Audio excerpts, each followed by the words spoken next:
Overdrive this week, we check out the electric, super fast and most affordable Roadster from MG in India and the most powerful Bajaj Pulsar in the country today. Hello and welcome to Overdrive. I am Soini Dutt. The MG Cyberster is a stunning electric roadster that's here to define what a sports car can be. Now here it is, an affordable sports car, but it also can do 0 to 100 in just 3.2 seconds. Let's take a look.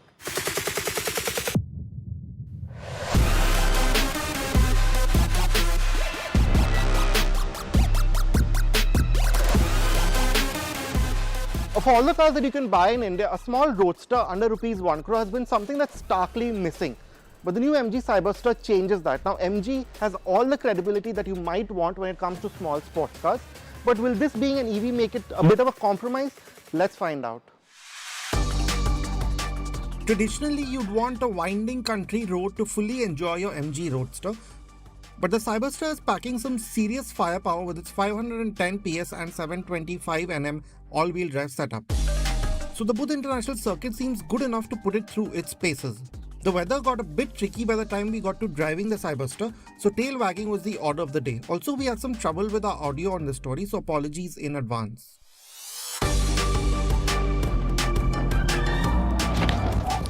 I don't know. Nice. It's because it's raining, right? So Yeah. turn the AC on now. So as you just saw, the MG Cyberster will get its tail out. It's not recommended, don't do it.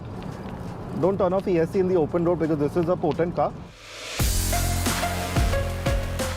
Now, unlike a traditional small roadster, the Cyberster is nearly 2 tons. MG has worked on creating a stiff chassis and made the battery pack relatively thin at 110 mm, but there's only so much you can hide physics. But the big power figures and low EV mass help hide the MG's weight if you aren't going to be pushing the Cyberster's limits on a racetrack every day. There is 50-50 weight distribution and a rear biased 38-62 torque split. This is impressive considering the MG is packing a large 77 kWh battery pack with 580 km of MIDC range. This also means you will get those traffic light thrills like with other fast EVs. So as you can see, this is the launch control of the MG Cyberster. It's actually surprisingly quick. It'll do 0 to 100 in 3.2 seconds. Let me just show you what it looks like. So I put it in the super sport mode, ESC off, left foot fully on the brake, right foot fully on the accelerator. I get this sort of boost kind of graphic on the dash and wow.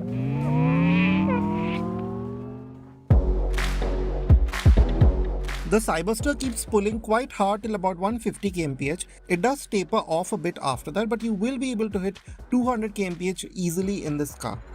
The battery pack means that you sit a bit higher off the ground than in an ICE sports car, but a lot of the experience has been recreated here. You get that sports car experience on the move. The Cyberster feels tied down and confident around corners. You can hold good speeds. The car moves around a little bit underneath you, but there's also a good degree of grip on offer with the wide 20-inch wheels. It's agile enough even if the downright balance and agility of a lighter sports car may not be present. You still have that sporty kind of experience. You have those bulges at the edges of the bonnet, so that experience is there. And I have to say, for something that is 510 horsepower, this is quite manageable. Of course, you still have to be careful in that sense, but it's very easy to get used to. You might think that with all-wheel drive and with so much power coming through the wheels, it might feel a bit heavy on the nose, but while it's not as darty or as slick as maybe a purely rear-wheel drive sports car might be, this is not bad at all. Considering the pricing, considering where you are, this will probably be a first fast car. In that sense, I think it's very approachable. I also must say about the steering and the brake. The Brembo 4-piston calipers really come into their own on a racetrack. MG says the Cyberster will go from 100 kmph to a standstill in 33 meters, and it seems like a good claim. There's none of that lightness or distant feel that you get from the regen system in many EVs. The Cyberster is easy to modulate on the brakes and confident even in the wet conditions we drove it in. The steering is predictable and linear. It doesn't have a lot of feedback but has good heft. Well, we aren't done with the Cyberster just yet. You've seen how fast it can go, but we also want to show you what the design and interiors are like. Stay with us, you're watching Overdrive. Well, Welcome back. You're with us on Overdrive. With its retro futuristic styling, low slung profile and also its scissor doors, the MG Cyberster is an absolute head turner. So should you put your money on this electric sports car? Let's find out. Now you'll see that when the roof of the Cyberster is tucked away, there's no cover for it, which I think is a bit of a mess. I don't know what will happen when all the water goes through here, but we'll have to figure that out later. But what happens is, even with the roof tucked away, you have a lot of boot space. It's shallow, yes, but a couple of bags, soft bags for two people, I think can be easily done in it, which I think is quite nice.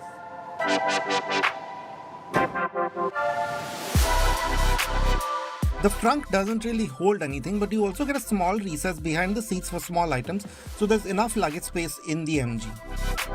MG has managed to create the traditional Roadster dimensions with the Cyberster and gotten its footprint right. You have the long nose and short rear proportions well executed. The front is smart with the small lights and the simple surfaces. The bodywork too has good creases and curves in the right places, so attention on the road will be easy to come by. But the rear could have been a bit less busy, especially with the nice flat look to it. There is a lot going on with the lighting, which doesn't quite seem to go with the front. Also, the Cyberster font seems to be a bit too similar to the one Porsche uses for its models, for my liking. But you have what is possibly one of the best party tricks of any car at this price in India. Those scissor doors are quite an event and work great most of the time. There's also enough redundancies built in for you to not miss the actual physical door latches. You have 4 buttons to open the doors at various places, including a manual release behind the seats. Now with the MG Cyberster, one thing that you need to know that with this being an EV, it doesn't quite sit as low or as committed as a regular Roadster. Now, if you're just looking for something to make a statement in, then that's good because ingress and egress is easier that way, especially if you're slightly older. Now coming to the cabin, the first thing that you need to know that if you're over 6 feet tall, then this place is going to be a bit of a tight fit. But if you're like me, about 5'6", 5'7", then this place fits you perfectly. As you can see, the seats are very comfortable for my liking. They have this very organic kind of finish with the suede, feels quite nice. And it kind of hugs me well enough. Now the overall theme behind this layout makes a lot of sense. You have this 10.25-inch screen in front of you and these two smaller sort of 7-inch pods. Now they are a bit difficult to use. As you may know, MG screens aren't the slickest, and that kind of shows here. One side gives you all the infotainment, the other side gives you a lot of the settings which you can also access through here. So in that sense, it's good that you have this kind of redundancies and everything is sort of within your line of sight.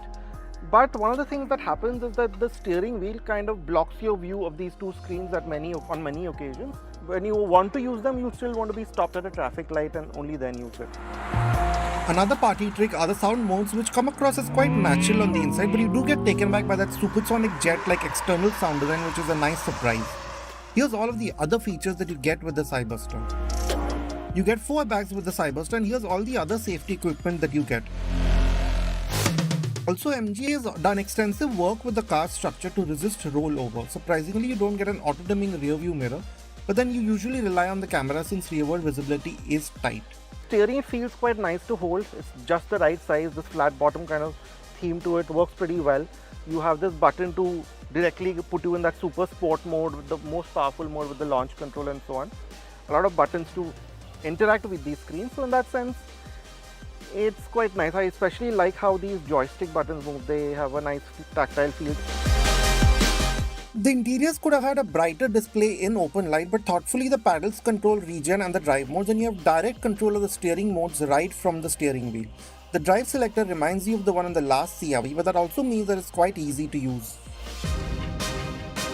And all the important functions, I must say, like the door opening, the roof opening mechanism, they're all hard physical buttons, which is a good thing. Yes, a lot of the climate controls are in the touch panel, but you see that in a lot of MG cars, and that's par for the course now. Having said that, I really quite like the finish in this cabin. You have suede around here like this. You have this cockpit view with the suede lining, the suede in the door cards, and all the stitching. Everything is very nicely done. Pretty much every surface is soft that you interact with. So in that sense, it's good. Yes, maybe these paddles could have been made slightly heftier, but that's really a small price play because you get that sense that this is a fairly expensive car, maybe not 72 lakhs expensive, but expensive nonetheless. We spent little time actually driving the Cyberster, so it remains to be seen how it handles typical Indian conditions. It may not be as engaging as a traditional rear-driven ICE sports car, but the Cyberster has great performance and feels cohesive and direct enough for those looking for a smattering of driving feel. But for Rs 75 lakh, few cars will get you as much attention and outright speed as a Cyberster. The screens need some work, but the cabin feels plush for good measure.